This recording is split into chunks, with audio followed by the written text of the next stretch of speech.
Hello and welcome back to Shelf Center. This is Bryce. Thank you so much for stopping by. Thanks for liking and subscribing. If this is something you end up enjoying, you never know, it could happen. I think those were the words. This is my top shelf news for the week as far as science fiction, fantasy, and sometimes horror goes.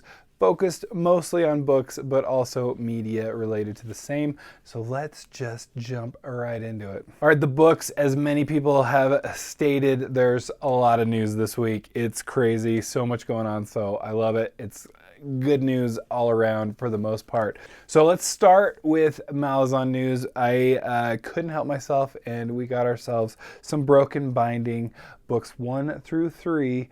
Special editions of the Malazan Book of the Fallen. So it's Gardens of the Moon, Dead House Gates, and Memories of Ice, and they just look amazing. It looks like, and this is kind of cool, Broken Binding has a couple batches. There's 3 batches worth, and that, you know, and it looks like they even said right now they've got so many signed editions, but even if they get more interest in this than they've already had, then they'll even just start publishing unsigned versions, which is cool. I mean, these are amazing, and you can always go attempt to track down the author because he's pretty open, eventually get them signed anyway. So very cool. They're very, very good looking. Speaking of Broken Binding, we've got Empire of Silence, and it's got 2 covers, which is kind of cool. There's a reversible cover. So the first cover, as displayed here, is by Renee Eigner, and Renee's done a number of the books in the series, as far as I can tell. And then the reversible is by Peng Lu. I have to say, I like the Renee version very much, but it feels, I don't know, maybe I really loved the old cover, and the kind of, I don't know, it just feels like 2 people talking is not necessarily my favorite ever. But the reversible side, I absolutely love. Awesome cover. This like bas relief cover. It's just more just, I like the bas relief better. I do like the other cover, but it is definitely not my favorite of all time. It just, again, because this book is so dynamic, so much going on.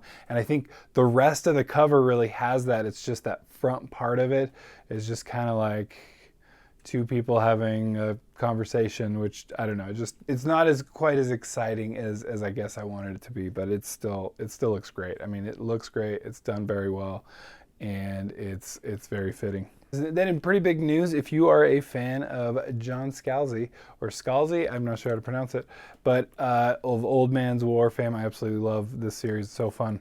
But he just signed a 10-book deal with Tor that just seems awesome. I mean, one of the quotes that he makes is essentially, he's just happy, like he's been working with them for some time now, and then is just happy to kind of keep that consistency, because especially anymore, you see a lot of it. I mean, speaking of Empire of Silence, as I just spoke about, Christopher Rocchio's series has kind of bounced back between and forth between publishers. You do see a lot of that. You kind of just, and again, more power to the authors for trying to get the best deal that they can get and the best promotion they can get. So, but for him, he's just going, look, this is great.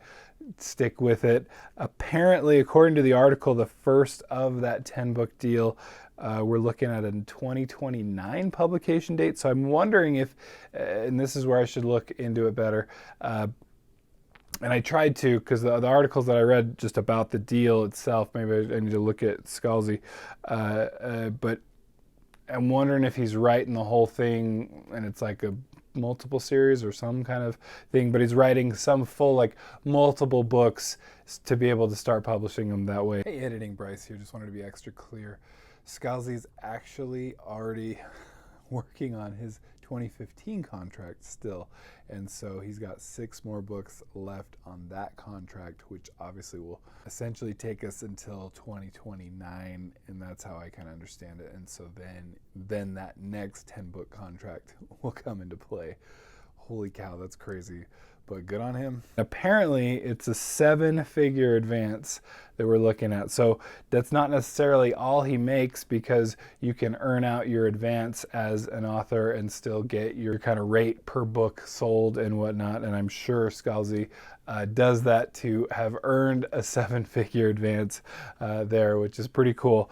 But anyway, if you're a fan of Scalzi, and I need to catch up. I'm a little behind, but I absolutely adore this series. I think it's so much fun. He's been hit or miss. There's not like I've enjoyed every single one of them. Red Shirts was not my favorite of all time, but most of what I've read are great. So speaking of some of the larger authors and who are with Tor, Brandon Sanderson. Can you believe I have Brandon Sanderson news? He just released the preface and the prologue to Wind and Truth, so book 5 of the Stormlight Archive, which is looking to be released later this year, December. So that's exciting if you're caught up. I'm almost there. I'm getting there.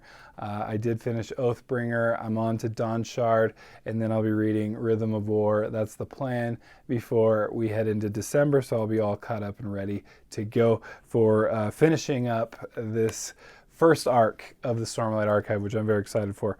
And then I have to wait, like everybody else, for the next couple years at least until we get book 6. So, but it's worth the wait, as I've found them to be.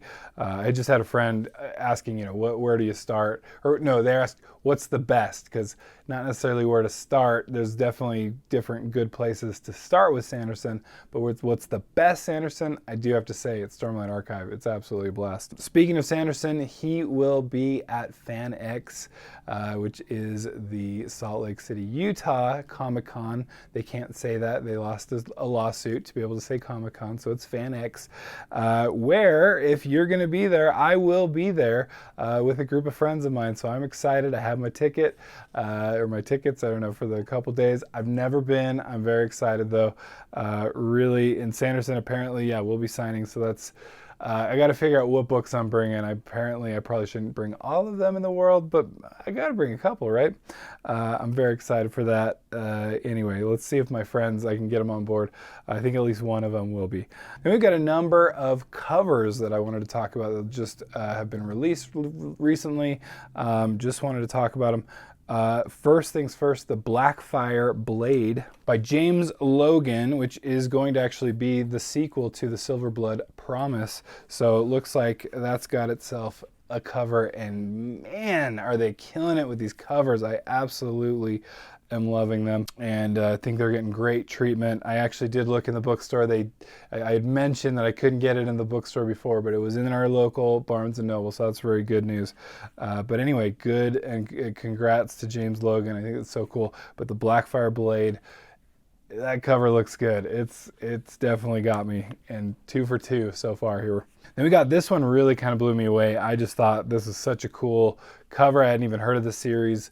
Definitely has me looking into it. But we have The Age of Storms 2, The Veins of Eternity, Rocco Levitas. I apologize if I mispronounced the name, but man, is this cover. It's just vibrant. It's got just action going on. It looks great. Definitely a judge a book by its cover buy for me when I do probably end up buying it, let's be honest. It just looks amazing. Then we have Of Love and Loss by B.S.H. Garcia. This is another one independently published, just like the last one. Heart of Quinaria 2. Again, might not be pronouncing these perfectly right, but I'm loving these covers. Looks really good, and that's why I couldn't not do a mention here. And then finally, Anthony Ryan has a Raven Shadow novella coming out, The Book Burner's Fall. So anyway, interesting. Ryan has done a lot of novellas, and I've just seen a lot of either through like Subterranean Press, all that, but just I've heard lots of good things. Ryan's been on my list for ages, and I need to read him already. It's been too long. All right, let's jump into the media. Biggest news that you've already heard, I'm sure, but I wanted to give my 2 cents on it, is the new Avengers. So there's 2 new Avengers movies coming up here. One is Doomsday, and if you haven't heard, it will be featuring Robert Downey Jr. as Dr. Doom himself. And so that's interesting. It's directed by the Russo brothers, who I love personally because they directed a bunch of my favorite television series like Community and Arrested Development, and love that they've like gone on to have these amazing careers. And frankly, they've done a great job with the Marvel movies that they have. I mean, that they've directed. Frankly, they're often known as people's favorite, and I think they are. Actually, yeah, Infinity War is my favorite Marvel movie, and that is definitely, it's them, and it's so good. They do such a good job. And then also then there's the Avengers, the Secret War, and so Doomsday looking at 2026 release, and then Secret Wars 2027. I mean, one of the things that bugs me with this, and I gotta point it out, because the Russo brothers kind of mentioned when they're introducing at San Diego Comic-Con, they're introducing Robert Downey Jr. as, you know, Dr. Doom, and they're kind of like, well, look what the multiverse can do. And it's such, I don't know, it feels like a cop-out. I don't love that, to be honest. You know, if there's, I guess, a good story backing up, which I think there is in the comics, and again, I'm good. I'm all for, you know, follow the source material when you can. But that's one that I don't love the like, hey, it's the multiverse. Like, it just feels like a lot of Deus Ex Machina. Like, hey, we can do whatever the heck we want, and we don't even have to justify anything because it's like multiverse. I just don't like it. It just feels like a complete cop-out. And anyway, but again, Russo brothers, it's in good hands. Robert Downey Jr. is a great actor and will probably do great at this role. But again, I don't love, I mean, and I'm sure I'll even like it a lot, and if not love it. And then I'll still, though, be like, do we really have to just describe everything as just like, well, it's the multiverse, so anything can happen at all. Who even cares about anything? Like, because that gets to a point of just like, well, then why does anything even matter? All right, I'll stop it. Then in Will White news, Cradle author, Unsold is book one. Absolutely one of my favorite independently published series, if not just published series at all, of all time. It's just so good. It's up there. Such a blast. There was a Kickstarter that funded fully at the base level, so essentially to be able to have an animated version of the Cradle series. And so book one, Unsold, we've got a trailer now showing that, and I watched it with my kids. We were like geeking out. It was great. My kids have, almost all of them at least, read Unsold, if not read the whole series. Half of at least my kids have read the whole series, which is just awesome to me because it's just so much fun to geek out with them about, again, one of my favorite series. So it's so cool to see this animation and to laugh at just some of the stuff in it that just, anyway, I don't want to spoil too much, but there's a great character who has a mop, and it's just wonderful, and I loved seeing that. Then in Stephen King news, we have The Long Walk is actually getting a movie, and it's like crazy because it seems like that one seems like one that could have had a movie by now. Of all the stuff that Stephen King has in his option deal, which is like he options them for dirt cheap, all of his stories and whatnot. But The Long Walk is one of my favorites, if not my favorite Stephen King book.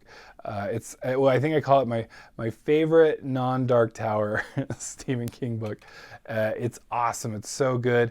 Essentially, almost post-apocalyptic, but like it's set in the near future where there's this long walk, and that essentially teenagers do, if not preteens, and they have to maintain a certain speed or they're shot on the spot. So, lovely story.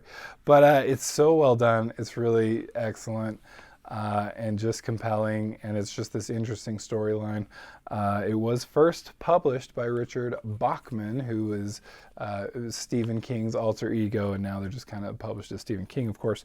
But I'm excited to see that. It looks like it's, anyway, definitely will be checking that out. And finally, for those who may follow this is one that I've been meaning to. And I may have to turn in my Geek Cred card. I have no Geek Cred with this. I've only watched a couple I've enjoyed, but just haven't followed through. Part of it, I think, is just because they're so many episodes of this show, but it's Doctor Who is getting a spin-off miniseries, The War Between the Land and the Sea. So it sounds interesting. I wanted to make sure I mentioned it because I know there's a lot of Doctor Who fans. Convince me, okay? Why should I watch it? And more importantly, where should I start? I know, like, I'm guessing kind of more modern. Maybe that's the way to go. Again, like I said, I've enjoyed what I've seen. I would love to get into like the David Tennant and who else? Anyway, the Matt. Gosh, I'm blanking.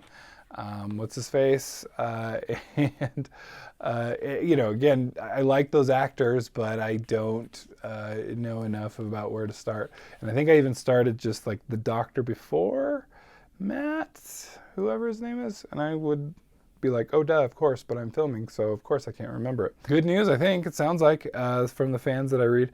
But anyway, that's the news to me for now, for this moment, and we'll get some more. I've been, you know, there's been a lot of news lately. It's been really fun, and these are fun videos for me to make.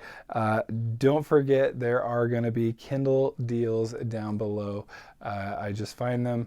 I'm addicted to finding deals, and I do make a little bit, so it's an affiliate link, all of them, and I do, you know, it does support the channel. Thanks so much for stopping by. Thanks for liking and subscribing. We'll talk to you next time. Bye.